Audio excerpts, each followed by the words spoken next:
Hello everyone. Today we will talk about how to fix the app of TikTok. We will go to settings. Then we click on apps. After that you will search the app TikTok. And then we click. Then you will on for stop. After that you will go to storage. Then we click on clear cache. In the end, turn your phone and you will recharge your phone again.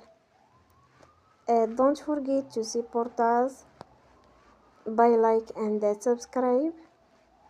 See you next time and thank you for watching.